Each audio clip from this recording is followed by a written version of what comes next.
Well, I turned my front screen off, so now I can't tell when that's working, but I did that because last time I was videoing, it was reflecting off the front of the tractor. So this is Christmas Eve, and Francis and I are going to do a tandem. It's about 1 o'clock in the afternoon. We started at 11:30, but the other tractor had a broken ground strap. It's a solid copper strap that just broke from vibration, and so after a while we found it. Took a while, it was hidden. Found it, drilled a new hole in it, was able to put it back on the bolt that came off. So here we go. So I'm going to be using this camera when I narrate, and then I have another camera that I'm going to put outside and just take pictures of the drag for you. Okay, so let's go. Well, here you go. Give you an idea of the drag right now.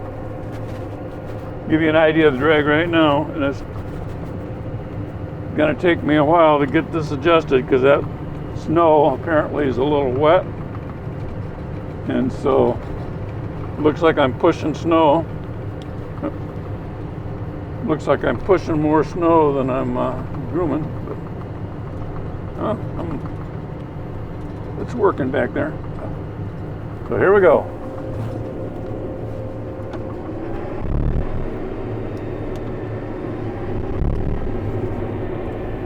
So this is going too fast for one thing. Okay, this is Trail 47. It's going to end down here in a mile, and when we get down there where this ends, we'll join Trail 7, follow Trail 7 to Frederick, and then we'll get on Trail 679 across to Blue Bear and take 79 back to M72, Michigan Highway 72, west of Grayling. And then we'll come right back up 7 here behind the National Guard Airport, and we'll be back at the shop. This is going to take anywhere from 6 to 7 hours. I don't know that we're going to see any sleds, but when we see sleds, that slows us down a lot. So I got a good idea we probably won't see any sleds.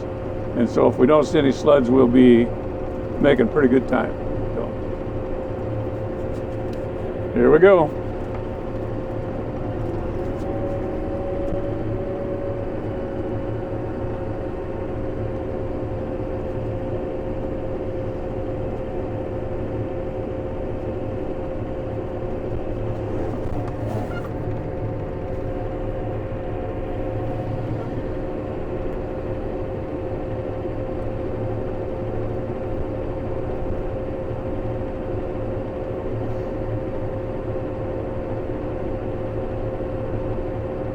So this says 47.2. Trail 47 starts at 1.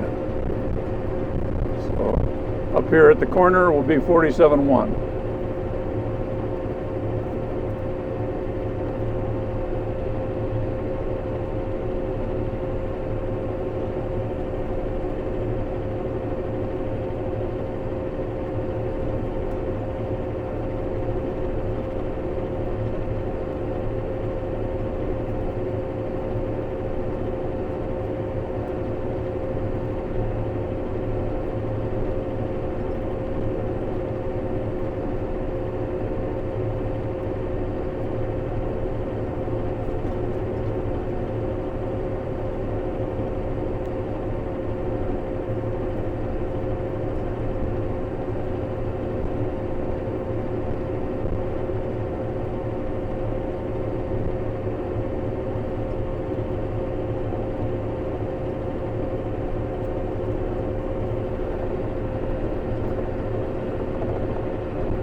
So this trail runs parallel to I-75 and Old 27, and if you stay on 12-7, or Trail 7, you'll end up in Gaylord. I It may go all the way to Mackinac Bridge, I'm not sure. I've never gone any farther than Gaylord on it. So I'd have to look at a map to see how far it does go. But we are presently, if you went that way through the woods, you would come out on Old 27 right in front of the high school. So this trail 7 that we're going to come to here at the intersection, well, there's some sleds, so I guess we're going to have a slow day. I was hoping, being the time it was, that wouldn't happen, but that's all right. I understand everybody wants to be out here and ride. It would have been nice if we'd have got this all groomed and let it freeze in before the sleds hit it.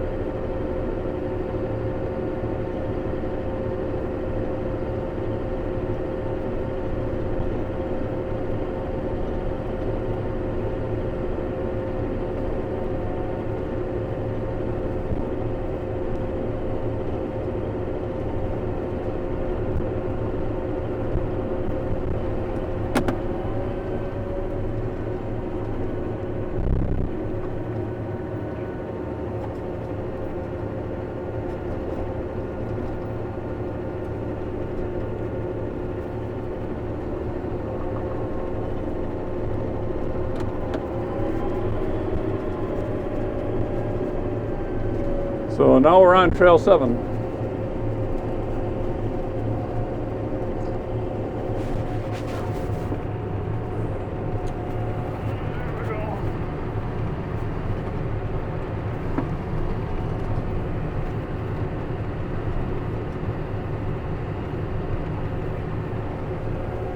So after I catch up with Francis, I'll get out and put a camera on the back there. I've got a magnetic mount there so I can show the camera down onto the drag, so you can watch me manipulate the snow. Well, this is rough right in here. I know that it thawed, never really froze good, and so the 2 4-wheelers and stuff have been coming through here, and you can really tell right now. All right, that's it for now.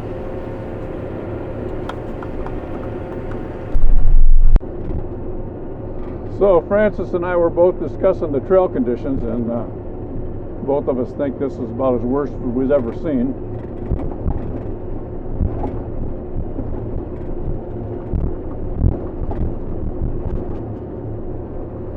So I'm not sure how far we are now. If we're halfway to Frederick. It says 125. It takes about an hour to get to Frederick, but we're going pretty slow because it's so rough. I don't know if you can see, there's sand and holes showing here, and you can see how rough this is on me. So I don't know if we're making any progress, but we're trying to make some progress and tighten the snow up that's down in the holes, make a smoother base so that when we get more snow later, we got something to build off of. Don't know how we're doing, but I'm going to go a little faster and catch up with Francis so I can get video of him ahead of me for you guys. So this is what a tandem does. 2 tractors going through, and the first tractor is really knocking the corners down where the snow gets pushed up like Daytona from all the sleds goosing it as they go around the corners, and throws the snow out the back and up to the high spot and makes a nice big hole down in the lower spot. So Francis is running his front blade to push that snow in, and then when I come behind him, I'm of course grooming like I normally would, but I'm kind of cleaning up that snow that he's pushed down that his groomer didn't get, or his drag. We call him a drag. You could call it a groomer, you can call it whatever you want. Just don't call it late for supper. You know what I mean?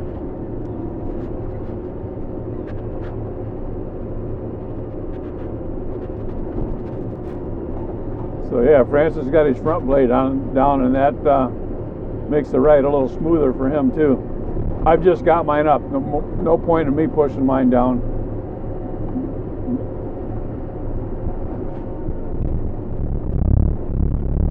Later, Francis will probably go off up the Blue Bear, and I'll be leading. When I'm leading, I'll put my blade down. But Francis got quite a bit of snow right there.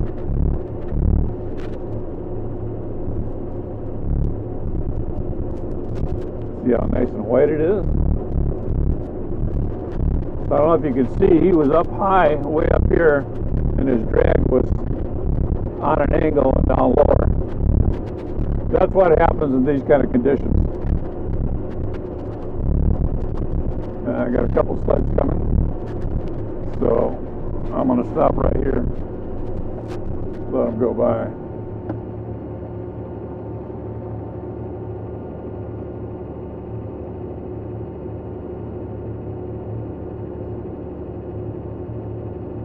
I don't know if you could see that, his drag just slid way over to the left.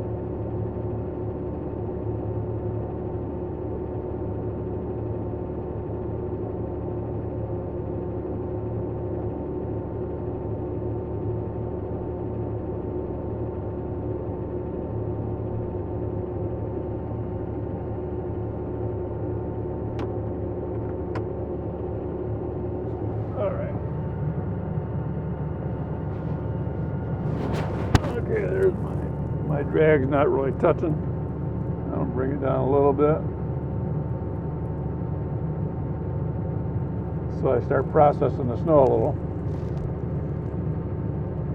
I'd put a camera outside, but since I'm not processing much snow, there's not much sense doing that. Okay, that guy's going to sit up there and wait for me to go by, and I'm sitting here waiting for him. So, I guess I'll go.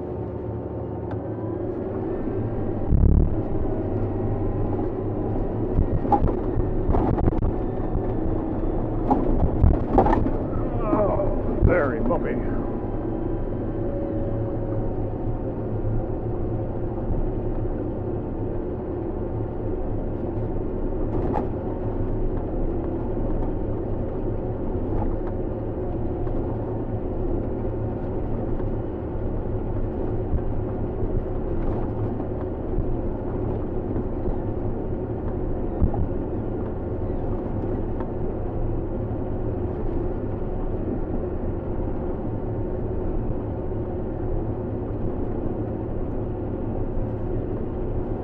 Alright, we'll go up and catch up with Francis.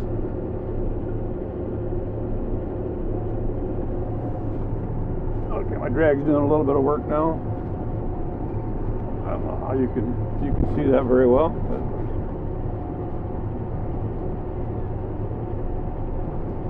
when we get some good snow up here where the drag's doing more work, I'll put my other camera outside there right on the drag.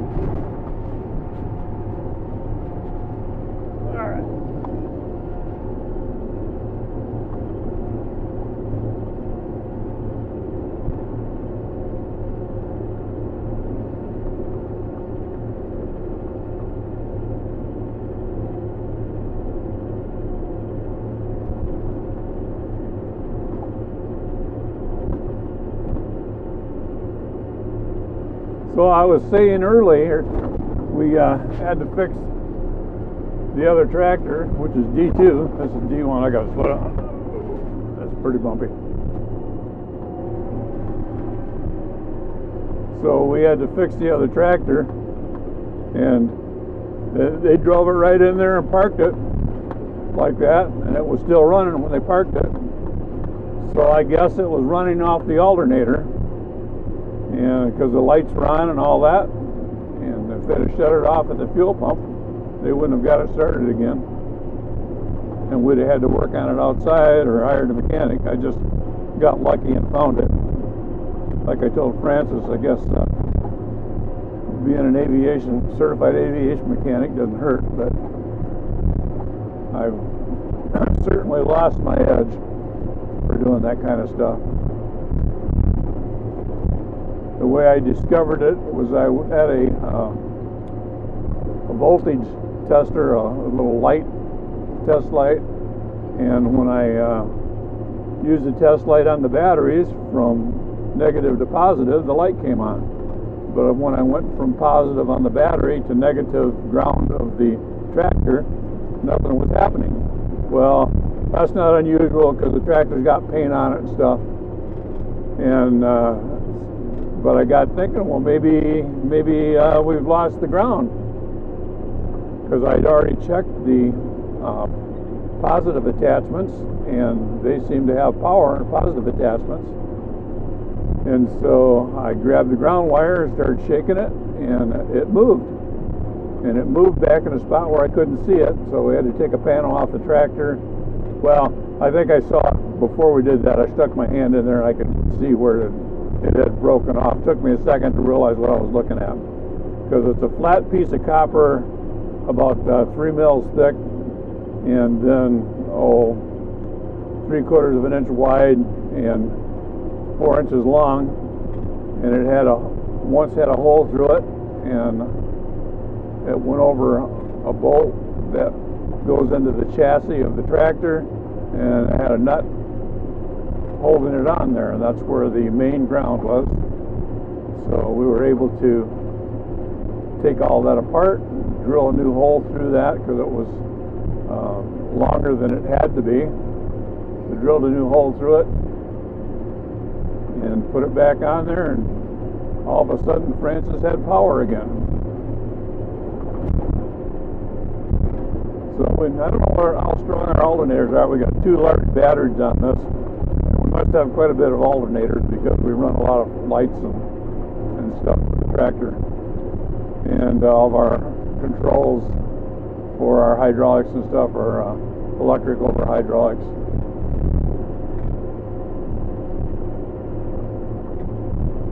So yeah, these new tractors have brains in them and everything, just like your cars do. Not like back in the old days.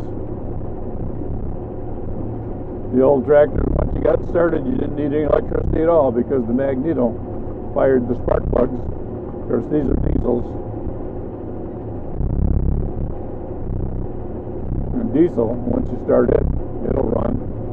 But now the valve that turns the diesel fuel on is electric. And they may have an electric lift pump to bring fuel up to that, to the high pressure pump. So they require electricity in order to run.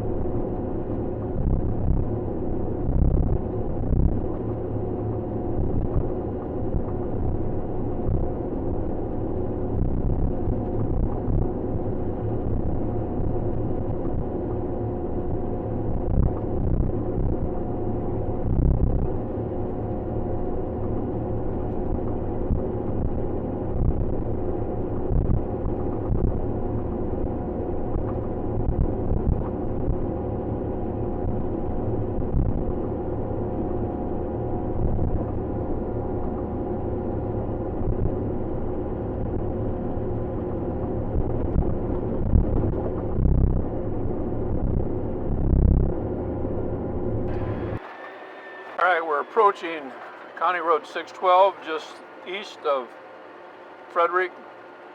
There is a snowmobile parking lot here, so it's a good place to stage if you want to.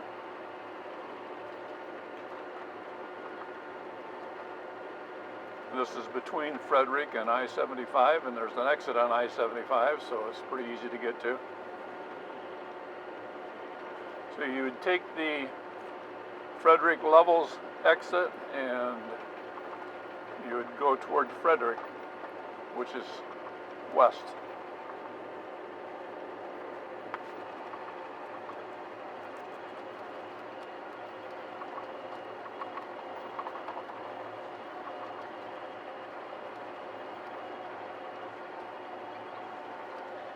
All right, here, let's see. I gotta lift both ends of this. I gotta watch for traffic here. You can see 612 is pretty snowy this morning. Well, it's afternoon now. What am I saying? I started in the morning, but it's now afternoon.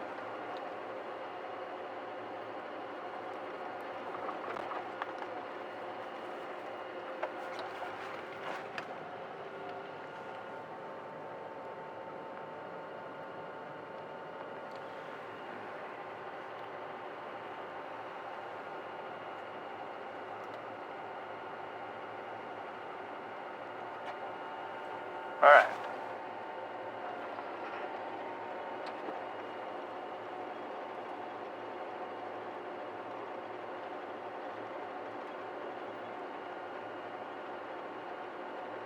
So we got a nice steady snow here. The snow ought to be getting better when we get over on the other side of Old 27. So we'll go north of 612 here for about a mile, and then we'll start heading west on Trail 679, because we've got to cross Old 27 first, and then we'll get Trail 679. So here's Myrtle Street at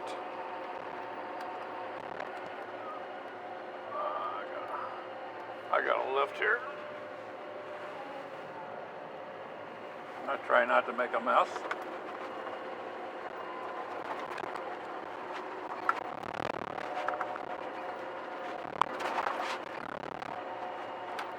Okay.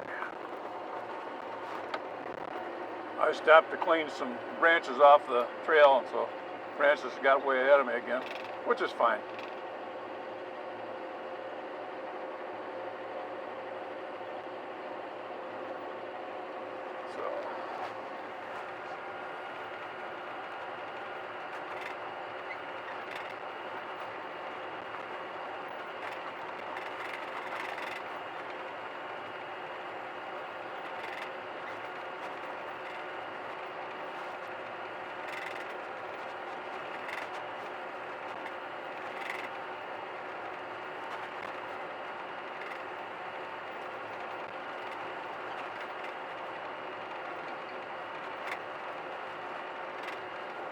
All right.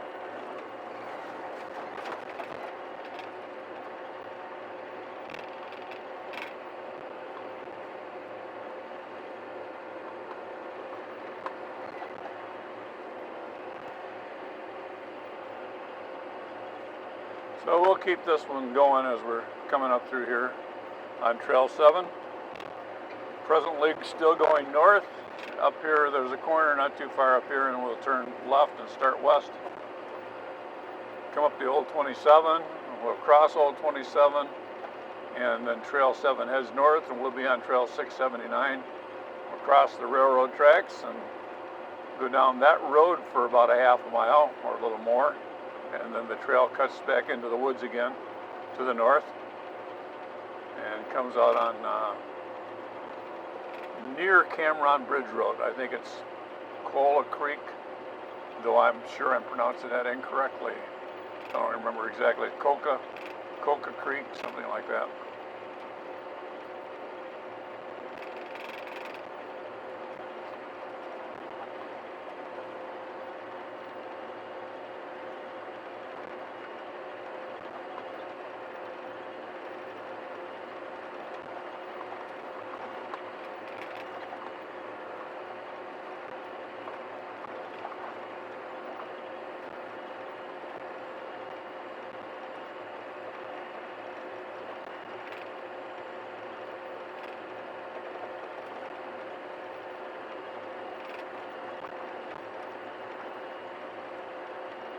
Left the barn at 12:53. It's now, can you read that? 2:22. And that's just guessing that that's right. I said it the last time I was in the tractor, but it could be wrong. I have to look at my telephone to know for sure.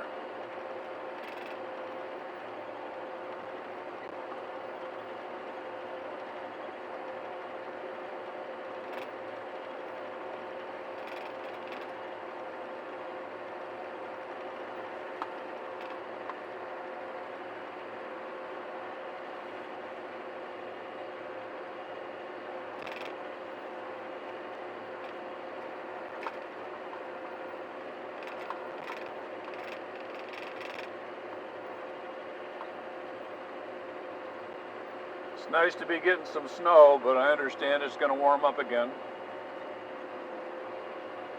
That seems to be what's going on the last few winters. So I guess you better go ride when the conditions are right. Go ride then, because they may not be right the following week or the following day even.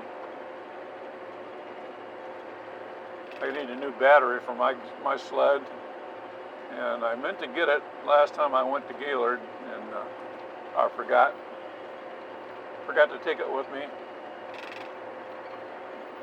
or figure out what size it was and just buy another one. I don't know if I can. I don't know if I've got to have it to trade in when I get one or not. The little snowmobile batteries now cost quite a bit of money. And my snowmobile does not have a pull start, so you got to start it with a battery. It's a 4-cycle, so even if it had a pull start, it'd probably be kind of hard to start. I don't know.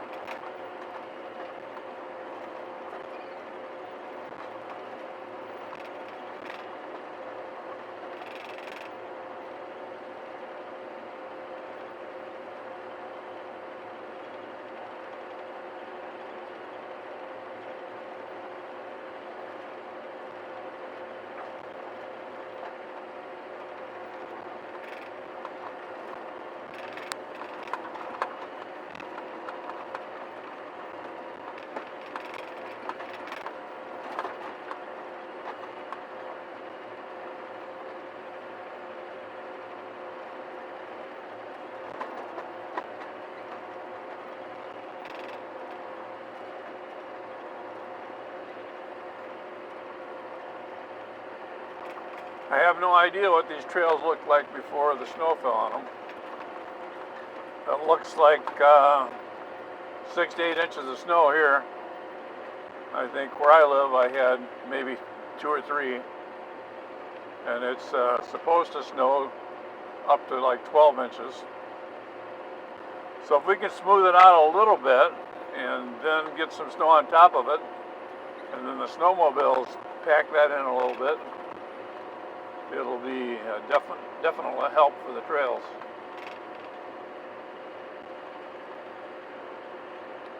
All right, so we go down this, there's a lot of hill here, and we go down that. We'll be coming right out at Old Michigan 27, which I don't know what they call it here, probably AuSable Lake Road, or I don't know, it could be, see, I think it's AuSable Road in Gaylord, but roads up here have a tendency to change names every few miles, so.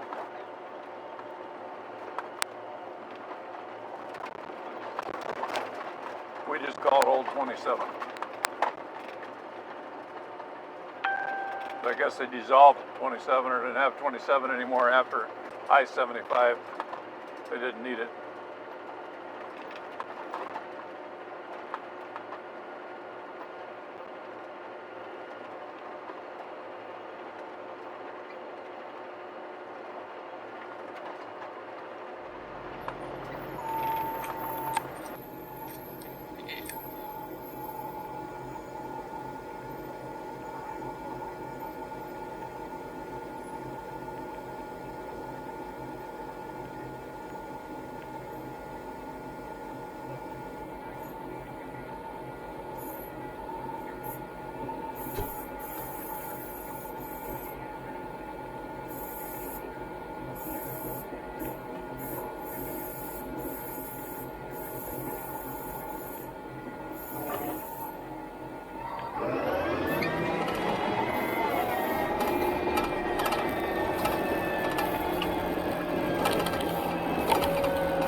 Well, I'm gonna put my camera over here where I can see it.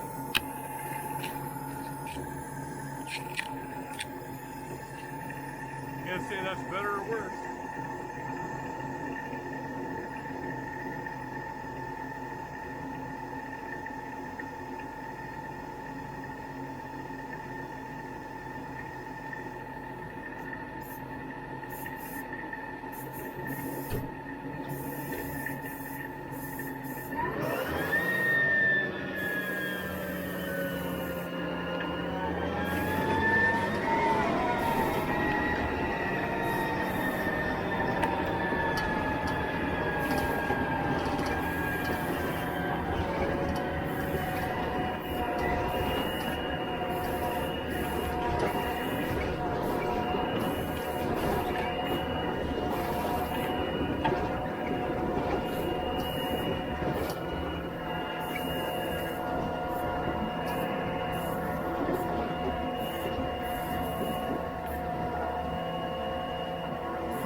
Well, in case you missed it, this was December the 23rd, Christmas Eve.